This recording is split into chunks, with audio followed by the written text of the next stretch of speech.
ನಮಸ್ಕಾರ ಸ್ನೇಹಿತರೆ, PK ನ್ಯೂಸ್ಗೆ ಆತ್ಮೀಯ ಸ್ವಾಗತ. ಇವತ್ತು ನಾವು ಹೊರಟಿರೋದು ಅಂತಿಂಥ ಕಥೆಯಲ್ಲ. ಸಂಬಂಧಗಳ ಸಂಕೋಲೆಯಲ್ಲಿ ಸಿಲುಕಿ ರಕ್ತದ ಮಡುವಿನಲ್ಲಿ ಅಂತ್ಯವಾದ ಒಂದು ಬರ್ಬರ ಕೊಲೆಯ ಕಥೆ. ಗಂಡನ ಪ್ರೇಯಸಿ ಮತ್ತು ಆಕೆಯ ಮಗ ಸೇರಿ ನಡೆಸಿದ ಈ ಕ್ರೌರ್ಯದ ಹಿಂದೆ ಇರೋ ಆ ಕರಾಳ ಸತ್ಯ ಏನು, ಅದನ್ನೆಲ್ಲ ವಿವರವಾಗಿ ಹೇಳ್ತೀನಿ. ಅದಕ್ಕೂ ಮುಂಚೆ ನೀವಿನ್ನೂ ನಮ್ಮ ಚಾನೆಲ್ ಸಬ್ಸ್ಕ್ರೈಬ್ ಮಾಡ್ಕೊಂಡಿಲ್ಲ ಅಂದರೆ ಈ ಕೂಡಲೇ ಸಬ್ಸ್ಕ್ರೈಬ್ ಆಗಿ.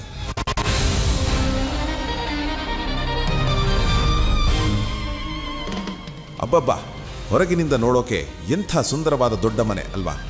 ಆದರೆ ಈ ಮನೆಯ ಗೇಟ್ ಒಳಗಡೆ ಇವತ್ತು ನೂರಾರು ಜನರು ಕುತೂಹಲದಿಂದ ಇಣುಕಿ ನಡುತ್ತಿದ್ದಾರೆ. ಯಾಕಂದ್ರೆ ಆ 4 ಗೋಡೆಗಳ ಮಧ್ಯೆ ನಡೆದಿರೋದು ಮೈ ಝುಮ್ಮೆನ್ನಿಸುವ ದುರಂತ. ಒಳಗಿನ ದೃಶ್ಯ ನೋಡಿದರೆ ಎಂಥ ಕಟುಕನಿಗೂ ಕಣ್ಣೀರು ಬರುತ್ತೆ. ಇದು ನಡೆದಿರೋದು ಬೆಂಗಳೂರಿನ ಪೀಣ್ಯದ HMT ಲೇಔಟ್ನಲ್ಲಿ. ಒಮ್ಮೆ ಈ ದೃಶ್ಯಗಳನ್ನು ಗಮನಿಸಿ. ಮನೆಯ ತುಂಬೆಲ್ಲ ಬರೀ ರಕ್ತದ ಕಲೆಗಳೇ, ಗೋಡೆಗಳ ಮೇಲೆ ಹಸಿ ರಕ್ತದ ಗುರುತುಗಳು. ಅಲ್ಲಿ ಅಂಗಾತ ಬಿದ್ದಿರೋ ಆ 2 ದೇಹಗಳು ಯಾರ್ದು ಗೊತ್ತಾ? ಅವರೇ ಯಮುನಾ ಮತ್ತು ಸುದೀಪ್.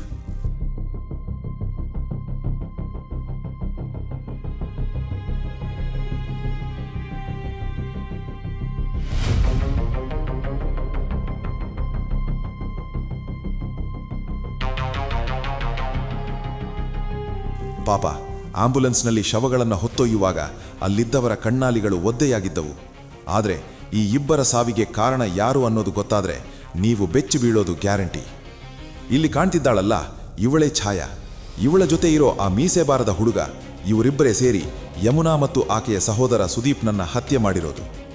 ಇಷ್ಟಕ್ಕೂ ಈ ಕೊಲೆಗೆ ಕಾರಣವೇನು ಅನ್ನೋದನ್ನ ಸ್ವತಃ DCP ನಾಗೇಶ್ ಅವರು ಏನು ಹೇಳಿದ್ದಾರೆ ಅಂತ ನೀವೇ ಕೇಳಿ.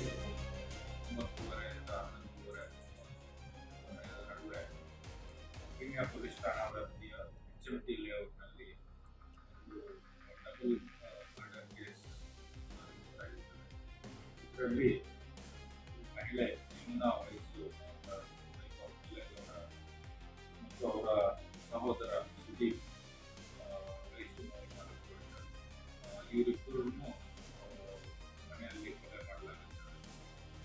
ಇದು ಕೊಲೆ ಆಗಿರತಕ್ಕಂಥ ಮನೆ ಛಾಯಾ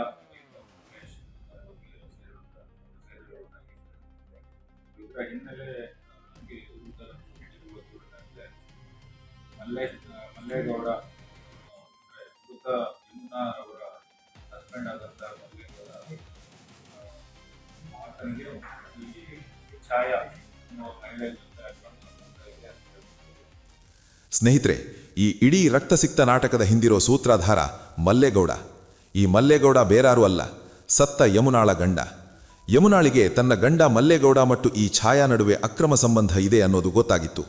ಸಂಸಾರ ಉಳಿಸಿಕೊಳ್ಳೋ ಆಸೆಯಿಂದ ಛಾಯಾ ಮನೆಗೆ ಹೋಗಿ, ನನ್ನ ಗಂಡನ ಸಹವಾಸ ಬಿಟ್ಟುಬಿಡು ತಾಯಿ, ನಮ್ಮ ಬದುಕನ್ನು ಹಾಳು ಮಾಡಬೇಡ ಅಂತ ಅಂಗಲಾಚಿ ಕೇಳ್ಕೊಂಡಿದ್ದಾಳೆ. ಆದರೆ ಅಲ್ಲಿ ಮಾತು ಬೆಳೆದು ವಿಕೋಪಕ್ಕೆ ಹೋಗಿದೆ. ಯಾವಾಗ ಯಮುನಾ ಆಕ್ರೋಶದಿಂದ ಛಾಯಾಳನ್ನು ನಿಂದಿಸಿದ್ಲೋ, ಪಕ್ಕದಲ್ಲೇ ಇದ್ದ ಛಾಯಾ ಮಗನಿಗೆ ರೋಷ ಬಂದಿದೆ. ತನ್ನ ತಾಯಿಯನ್ನು ಬೈದಿದ್ದಕ್ಕೆ ಆ ಮೀಸೆ ಬಾರದ ಹುಡುಗ ಚಾಕು ತೆಗೆದು ಮನಬಂದಂತೆ ಇರಿದಿದ್ದಾನೆ. ಅಡ್ಡ ಬಂದ ಸುದೀಪ್ನನ್ನು ಬಿಡದೆ ಇಬ್ಬರನ್ನು ಹೆಣವಾಗಿಸಿದ್ದಾನೆ.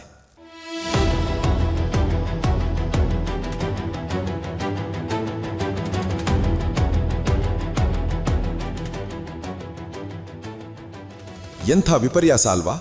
ತನ್ನ ಗಂಡನನ್ನು ಉಳಿಸಿಕೊಳ್ಳೋಕೆ ಹೋದವಳು ಇವತ್ತು ಹೆಣವಾಗಿ ಮಲಗಿದ್ದಾಳೆ. ಅಪ್ರಾಪ್ತ ಹುಡುಗನ ಈ ರಕ್ತದಾಹ ಇಡೀ ಏರಿಯಾವನ್ನೇ ನಡುಗಿಸಿದೆ. ನೂರಾರು ಜನ ಇವತ್ತು ಆ ಮನೆಯ ಮುಂದೆ ನಿಂತು ಅಯ್ಯೋ ಅಂತಿದ್ದಾರೆ. ಅಕ್ರಮ ಸಂಬಂಧ ಎಂಥ ಸುಂದರ ಸಂಸಾರವನ್ನು ಸ್ಮಶಾನ ಮಾಡುತ್ತೆ ಅನ್ನೋದಕ್ಕೆ ಇದೇ ಸಾಕ್ಷಿ. ಈ ಬಗ್ಗೆ ನಿಮ್ಮ ಅನಿಸಿಕೆ ಏನು ಅನ್ನೋದನ್ನು ತಪ್ಪದೇ ಕಮೆಂಟ್ ಮಾಡಿ ತಿಳಿಸಿ. ನಾಳೆ PK ಟೈಮ್ಸ್ ಕನ್ನಡದಲ್ಲಿ ಮತ್ತೊಂದು ನೈಜ ಕ್ರೈಮ್ ಸ್ಟೋರಿಯೊಂದಿಗೆ ನಿಮ್ಮ ಮುಂದೆ ಬರ್ತೀನಿ.